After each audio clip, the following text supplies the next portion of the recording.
Hello, another day, another farce. This time, the racism caused by the St George flag, the national flag of England. This time, it's been highlighted by the National Health Service, of all places, in another Telegraph article, which I'll come to in a moment. But first, the St George Cross, the national flag of England for the last 1,000 years. The symbol, like all countries have symbols that show their belonging, a denomination, a symbol for the country to get behind, for the population to get behind. The St George's Cross. Here, obviously this is just on Google search. The national flag of England. That's all it is just a flag.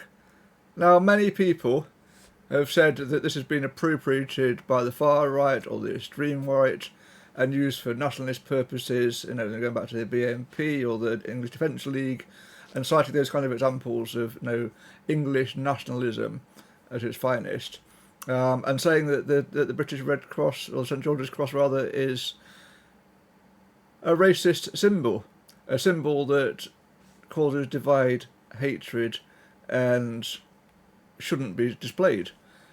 Now, I find this really hard to believe. This is a symbol of England, the country that we live in, the founding nation of the NHS. The place where we've exported our language, our flag, our culture all around the world.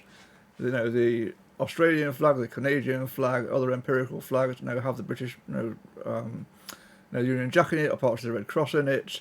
But no, it doesn't matter. This is the flag of England. And I'm going to bring you to this article, which is why I'm getting a bit frustrated about this whole situation. This article in the Daily Telegraph again. And this article is about St George's flags create no-go zones for staff, claims the NHS. Now, first of all, how can a flag create a no-go zone? It is just a flag. That's all it is. It's a piece of material, it's a piece of paper, it's got a symbol. In England, we should have the English flag up. There's no problem with that. The English flag does not call anyone to have a no-go zone. It does not cause fear in people, or it shouldn't cause fear in people. And if it does, I suggest that they're being made up. And if they don't like it, then perhaps don't be in England, because this is an English country. The country of England, our flag is a symbol of our nation. And if you don't like it, there's a whole world to choose from, and go somewhere else. But I wanted to do a takedown of this article here. There's again an article in the Telegraph has come out today on Armistice Day, the 11th of November. I wonder what our grandparents and our great-grandparents would have thought of all this. They fought in 2 world wars to protect our freedom, under the banner of the St George flag, the British of the Union Jack as well. To fight for our country, to fight for our freedoms, to fight for our sovereignty. They weren't concerned about feelings, they were concerned about staying alive, protecting us from the oppressors. From the Nazi Germany and from the Germany before that, and from tyranny and dictatorships. So our grandparents have fought and lived in these times, and our great grandparents and our great grandparents for some of you. So to suggest that the English flag is somehow racist is ridiculous. But it says a poll finds that 70% of staff, or 77% of staff, concerned about discriminations from patients and public. No indication in there, just straight under the St George's flag thing. So St George flags are creating no-go zones for staff, for NHS staff, with some facing frequent abuse, health leaders have claimed. Now, I'm going to repeat what I said just now. How can a flag create a no-go zone? Yes, I understand that a large number of NHS workers are from foreign nations, but they have come to England to work. They haven't gone to Pakistan, they haven't gone to the Philippines, they haven't gone to France, Germany, Italy or Spain. They've come to England to work. And they come to England to work, they should expect to see English flags. They should not feel offended by the English flag. But that's not what the article says. Okay, it says, so let's go on a bit further. Staff feel intimidated by the presence of flags across the country. I'll come to that one in a minute. Including when they're visiting people in their own homes to give them treatment, according to several NHS Trust chief executives and leaders. Okay, so a poll of senior managers found 77% were concerned about discrimination towards NHS staff from patients and the public. Now, a poll of senior managers, which are presumably mostly British and mostly white, no, not the people that are going door to door, not the member of staff on the street. Again, staff feel intimidated by the presence of flags across the country. Are we responsible for what people feel, really? If people feel intimidated by a flag, I would suggest that's a bit tough shit. I don't really care if you feel intimidated by a flag. You're working in England. If you don't like working in England, then please do go somewhere else. That might sound harsh, but that's the reality of it. You come to England to work, or an English person that works in England, expect to see the flags. There's nothing wrong with the flag. It's just a piece of paper or a piece of material with an image of a country on it. The national symbol of the country of England in this case. 77% were concerned about discrimination towards staff from patients. How has the flag got anything to do with discrimination? They might be concerned about discrimination from patients and the public, understandably. But that doesn't mean that because someone is showing or the George Cross or the Union Jack that they're racist. I would hold up the George Cross or the Union Jack, and say this is a symbol of my country. I'm proud to fly this. This is a great thing. It's a symbol for our nation and for us to get behind as a people, to show our unity and our connection together. I think we should all be proud to fly it. I think that a flag and a symbol doesn't portray racism. It doesn't mean there's any form of discrimination. So Wes Streeting, the Health Secretary, said last week that he was shocked by an ugly comeback of the 70s, 80s style racism towards staff, with patients increasingly taking out their frustrations on frontline workers amid long waits. Now let's break this down a bit. So, an ugly comeback of the 70s and 80s style racism. I don't know what he's referring to in that exactly. But again, I would suggest that saying, I'm English, I'm proud of England, I want to fly the British flag, or the English flag, and I want to protect my borders, and I want to stop illegal immigration, and I want to control immigration overall, and maybe deport a few people. That is not racist. That is being sensible, pragmatic, solving the problems that exist in our nation. That's not going back to the 70s and 80s at all. But in the 70s and 80s, we didn't have these ridiculous levels of immigration we have now. We didn't have hundreds of thousands of people coming over here every year. We had border controls. We actually had a higher level of emigration than we did immigration for a while. And so it wasn't until the late 80s, early 90s that began to change and things began to plateau a bit. But that's a conversation for another day. I'm going to focus on this article for a minute. But if people are feeling frustrated and taking their frustrations out on frontline workers, which they shouldn't be doing, I agree with that. They made long wait times. That's a key part there. So people are frustrated that they've had to wait 5 hours for an ambulance. Understandable when their loved one is potentially dying on the floor or have some medical emergency. That's completely understandable that we feel frustrated. It's not okay in 21st century Britain to be waiting hours and hours for an ambulance. I remember not that many years ago when the target to get an ambulance to someone was under 10 minutes. And under 20 minutes in a rural area. And now we're lucky if we can get an ambulance in an hour or maybe 2 hours. I don't understand this. We should, in the 21st century, be able to get an ambulance to someone's door promptly. And then we should be able to get that patient into the hospital and treated promptly. There is no reason why we can't. In 2020, we built all these Nightingale hospitals, for the COVID pandemic, and they were never used. It didn't pan out as they expected, surprisingly enough. But they built all these hospitals really quickly. I don't know where they're going to staff them from, because the staff are still the same staff that were there before. But they had planned staffing for them. So there's no need for all these wait times. There's no need for all these delays. That they're being caused by the inability to get patients out of hospitals again at the other side of it, by elder people that need to go into care or supported accommodation after they leave hospital, by not having enough places to send people that need after hospital care. That is one of the big problems, or social care. But so we need to be having more social care things. But getting back on track for this. It's understandable if you've been waiting hours for an ambulance that you're going to be slightly pissed off about that. No, your loved one might be dying. You might, all kinds of things going on there. But that long wait times, no, isn't linked to 70s and 80s style racism towards staff. So I go on to staff feel deliberately intimidated. So one trust leader, speaking anonymously, as they always do, trying to put the name to anything, said there were particular difficulties for staff working in the community. He said, this trust leader, I have been into homes with people who have been convicted of sex offences, and we go on to provide care to them. Right. Absolutely. I know that is a scary thing to do, I'm sure. I know I take my hats off to people, I salute the people that are supporting convicted criminals and sex offenders in the community. That they should be supported adequately. They should be supported fully, and they shouldn't be subject to unnecessary intimidation, violence or aggression. That goes without saying.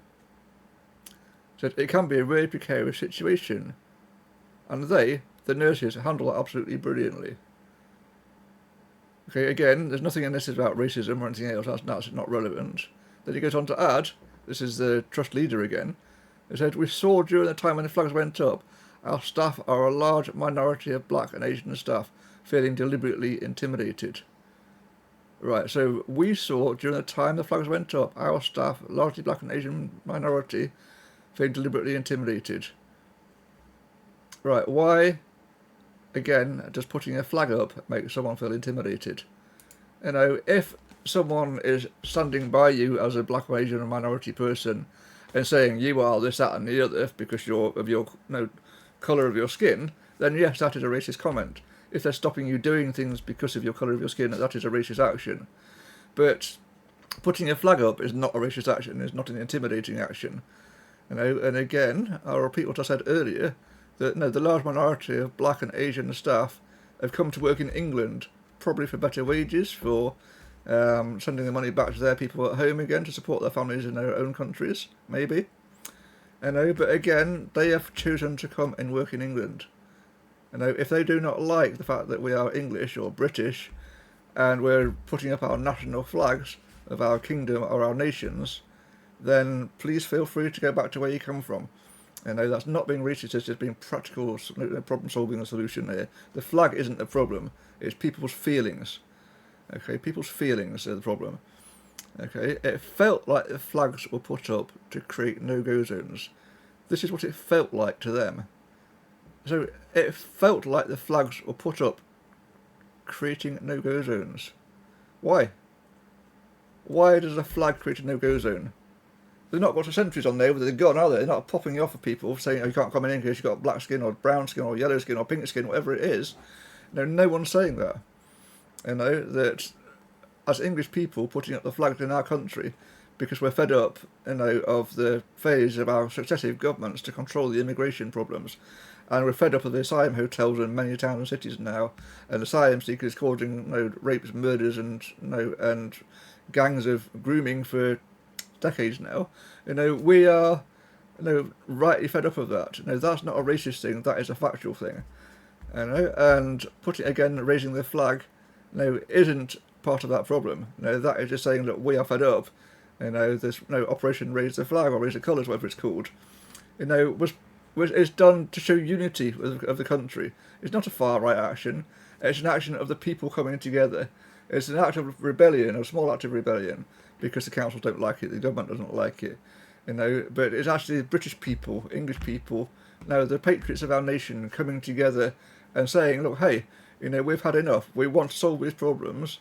We want to live together as a community. We want to solve the problem of immigration. We want to solve the problems of crime that result of illegal immigrants and of the grooming gangs. We want to solve these problems, but but the government's failing us. The councils are failing us. The system is failing us.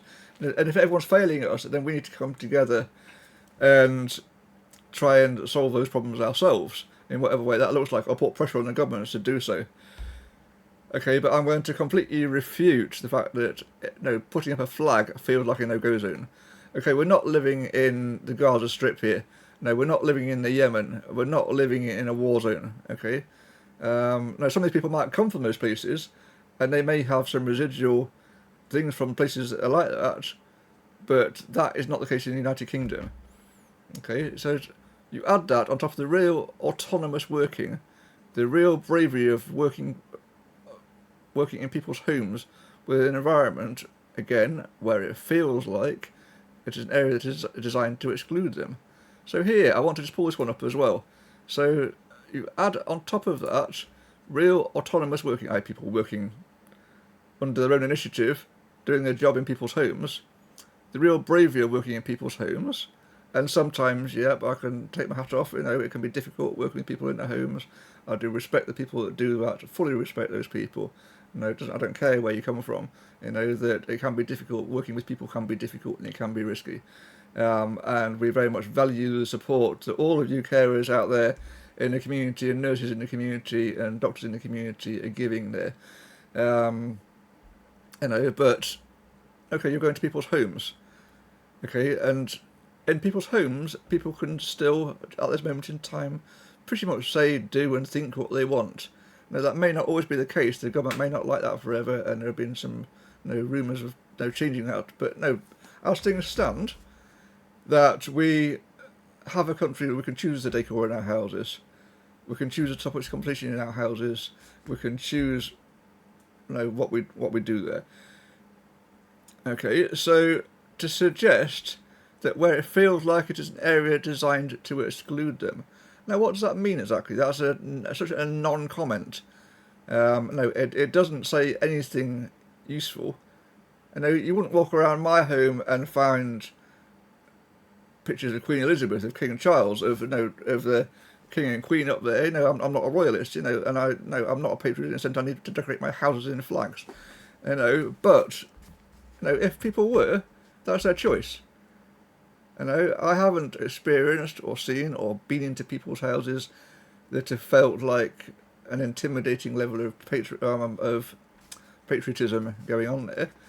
But nevertheless, it's people's homes, and if people chose to put a Union Jack or a St George cross on every single wall of their house, and to sing God Save the Queen every morning, or God Save the King every morning, that is up to them. In the same way it's up to other people if they want to pray to God or to Allah or whoever they want to pray to. They're entitled to do that. But in people's homes, that, again, this is feelings, and I think sometimes there's too much emphasis put on feelings and not enough emphasis put on doings. I think that staff can feel intimidated. And if I'm honest, in many cases, I think that's what it's designed to feel like. Now, that is a provocative comment. That is saying that if I had my house decked out with Union Jacks hanging out the windows, if I had obvious symbols of British patriotism in my house, or English patriotism in my house, that is designed in many cases to intimidate people. I call bullshit on that. Absolute bullshit. It's just not true. That I am entitled, the same as if a Christian puts up a statue of Jesus, or whatever, or whatever it calls of Jesus, or someone does it of the Buddha, or someone does it of whatever the symbol of their religion is. That's not designed to exclude anybody. That's just saying, this is what I stand for.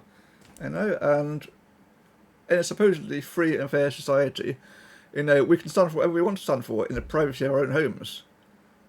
Literally, this is a non-statement from I'll say a radical lefty, I think, that is coming from the NHS. So this is the NHS, the National Health Service, one of the great British institutions currently, and one of the things that most people will sit on the hill and die for after digital ID. That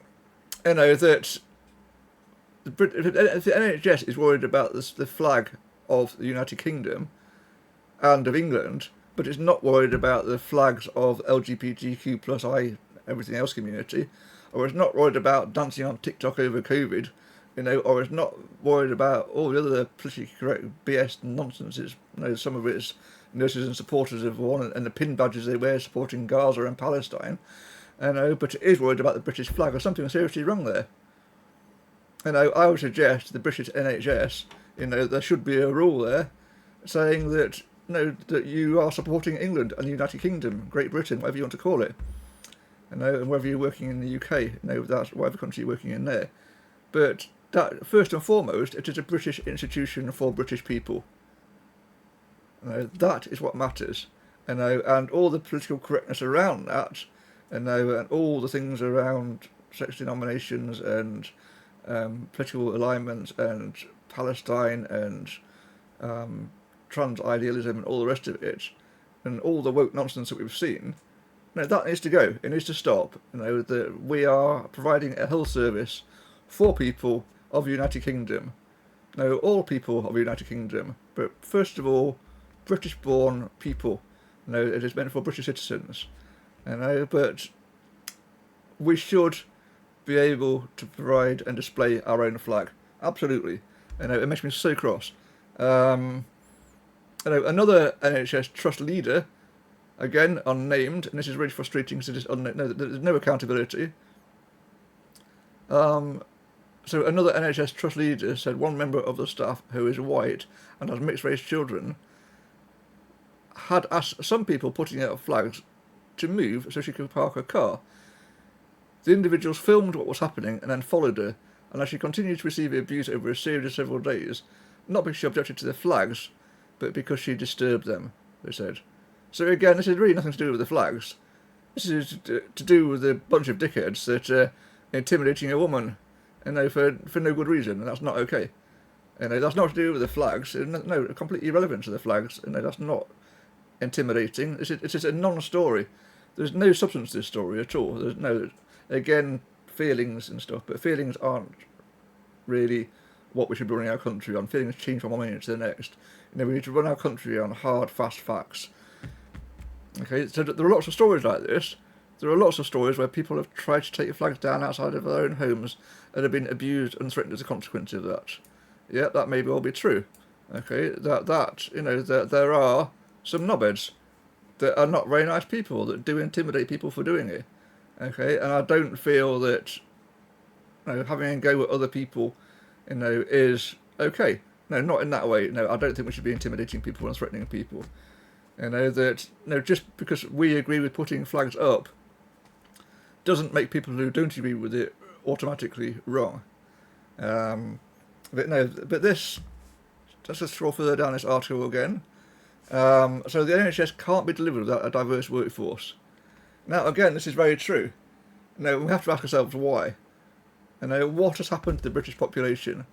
Where are all the British workers, the homegrown workers? Why aren't we training up nurses and doctors and healthcare workers? We have a large number now of people out of employment, a large number, particularly since COVID. That we should be getting some of these people back into some of these caring roles. We should be prioritising recruiting doctors, training doctors in England, training nurses and healthcare workers in England first, English workers, British people, and getting these people into work. We should be doing that first. That should be the priority, rather than trying to look for low-cost labour abroad. And I think that taking highly trained doctors and nurses out of poorer countries is somewhat immoral. But again, we're kind of digressing there somewhat. But yeah, we have a very diverse workforce. We do, and I take my hats off to the people that have come from all over the world to support the NHS, because you're absolutely right. It would not work without immigrant workers. It would not be working at the moment. We do need to address why that is the case. It shouldn't be the case.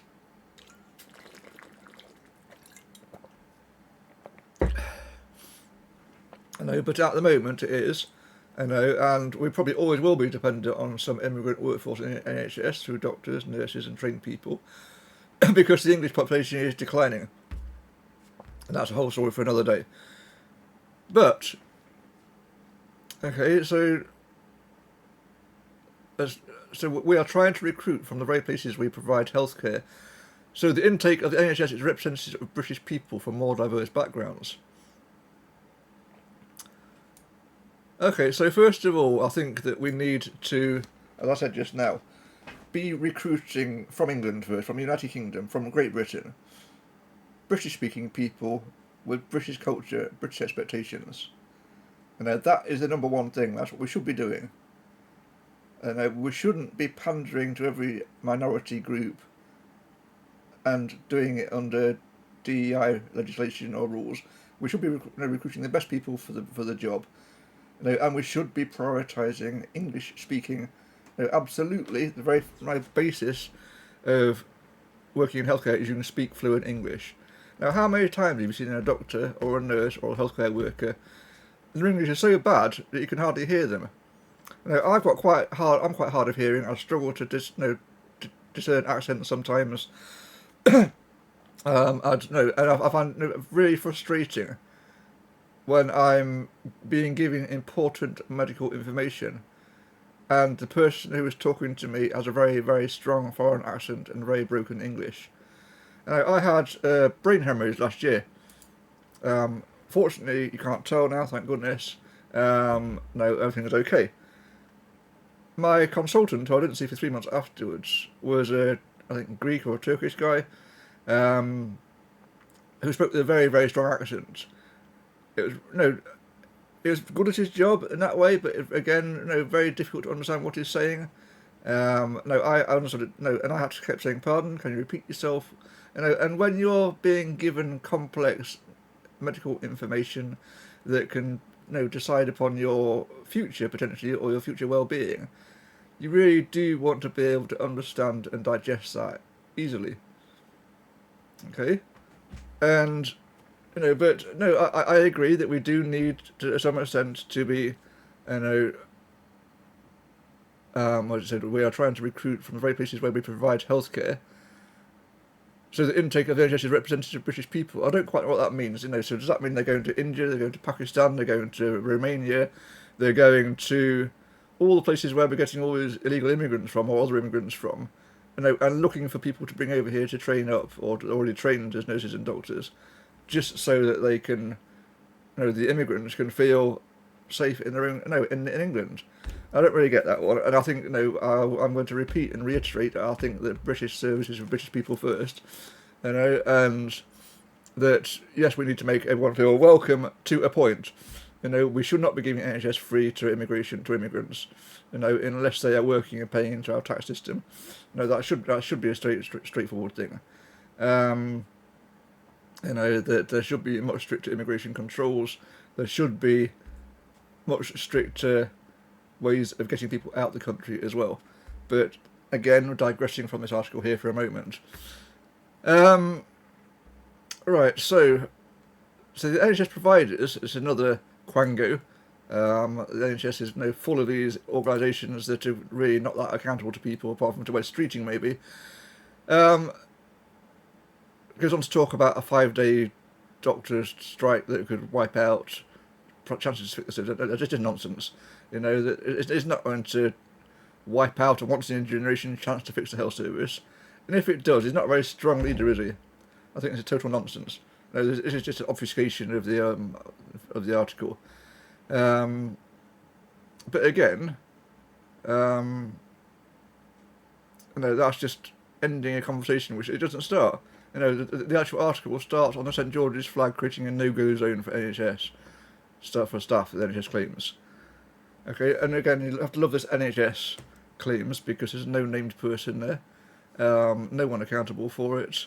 The Laura Donnelly, health editor of Daily Telegraph, has written this article, but there's no named people in this whole article. Anyway, I've gone on for long enough. Do let me know what you think in the comments here. There's a long video for one article, but I do feel strongly about this, and I think a lot of you feel strongly about it as well. Let me know what you think about the St George's Cross, the British flag, the NHS response to it, and anything else. Please do like and subscribe. I hope you've got this far through it. If you have, well done. If you haven't, then you won't know if you haven't got that far. But anyway, until the next one, see you later. Goodbye.